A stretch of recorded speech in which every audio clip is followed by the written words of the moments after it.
Guys, আসসালামু আলাইকুম। Digital Bangla health টিপসের পক্ষ থেকে আপনাদের সকলকে স্বাগতম।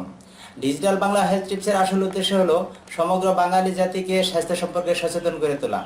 আজকে আমরা জানবো আনারস এবং দুধ একসাথে খেলে কি ঘটে বা কি হয় এই বিষয়টি। আনারস ও দুধ পরপর খেলে কি হতে পারে আপনি জানেন কি? আমরা অনেকেই শুনে থাকি আনারস এবং দুধ পরপর খেলে বা একসাথে খেলে মানুষ বিষক্রিয়ায় মারা যায়। প্রচলিত এ কথা কি আপনি কখনো শুনেছেন বা সত্যি বলে মনে করেন? অনেকেই এ কথা শুনেছেন কিন্তু সত্য কিনা মিথ্যা এটা জানেন না। পৃথিবীর প্রায় সব দেশেই কোনো না কোনো খাবার অথবা কোনো বিশেষ দুইটি খাবারের সংমিশ্রণ সম্বন্ধে কুসংস্কার রয়েছে। এদেরকে বলা হয় ফুড ট্যাবু। এসব কুসংস্কার এর কোনো বৈজ্ঞানিক ভিত্তি নেই। কোনো না কোনো ঘটনার পরিপ্রেক্ষিতে এইসব ফুড ট্যাবু এর উদ্ভব হতে পারে।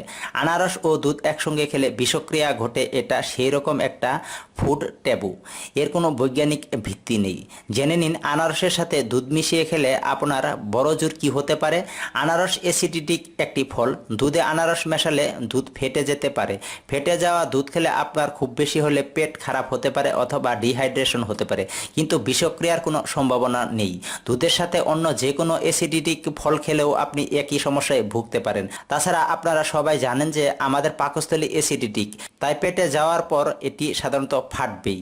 আনারসের সাথে এটি খেলে অবশ্যই আপনার অ্যাসিডিক যে সমস্যাটি রয়েছে এ থেকে আপনার বমি বমি ভাব অথবা আপনার ডিহাইড্রেশন হতে পারে। আসুন এবার জেনে নিই আনুমানিক কী কারণে এই ফুড ট্যাবু হতে পারে। কাঁচা আনারস প্রবল রয়েছে কটু এবং তিক্ত স্বাদের। এটি বমি উৎপাদনকারী এবং কিছুটা বিষাক্ত। কেউ কাঁচা আনারসের সাথে দুধ খাওয়ার ফলে কোনো ধরনের দুর্ঘটনায় এই ফুড ট্যাবু এর উদ্ভব হতে পারে।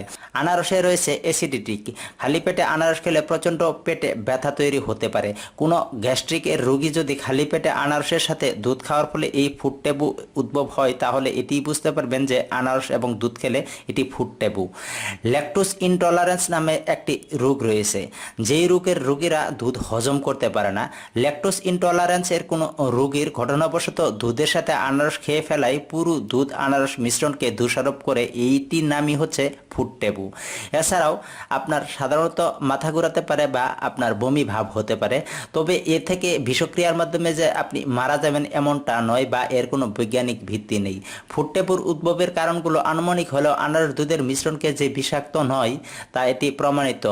বাইরের দেশে মানুষ অহরহই এই পাইনঅ্যাপেল এবং মিল্কেস একই সঙ্গে গ্রহণ করে থাকে। তারা এই পাইনঅ্যাপেল ফ্লেভার দই এবং কটেজ চিজ, এক ধরনের পনির, একই সাথে আনারসের টুকরো খাওয়ার প্রচলনও করে রেখেছে বা অনেকেই দেশে এটি প্রচলিত রয়েছে। সুতরাং তারা আনারস এবং দুধের মিশ্রণ খেয়ে দিব্যি জীবন কাটাচ্ছে। আনারস দুধের মিশ্রণের চাইতে সবচাইতে খারাপ হলো যে আমরা বাজার থেকে যে ফরমালিন যুক্ত ফল খাই তা অনেকটাই স্বাস্থ্যের জন্য ক্ষতিকর। আজকে আমরা জানলাম এই আনারস এবং এই দুধের সংমিশ্রণের ফলে কি হয় এই বিষয়টি। আমার এই ভিডিওটি যদি ভালো লেগে থাকে তাহলে লাইক, কমেন্ট, শেয়ার করতে ভুলবেন না এবং প্রতিদিন নতুন নতুন স্বাস্থ্য সম্পর্কিত টিপস পেতে আমার চ্যানেলটি সাবস্ক্রাইব করে রাখুন। আল্লাহ হাফেজ।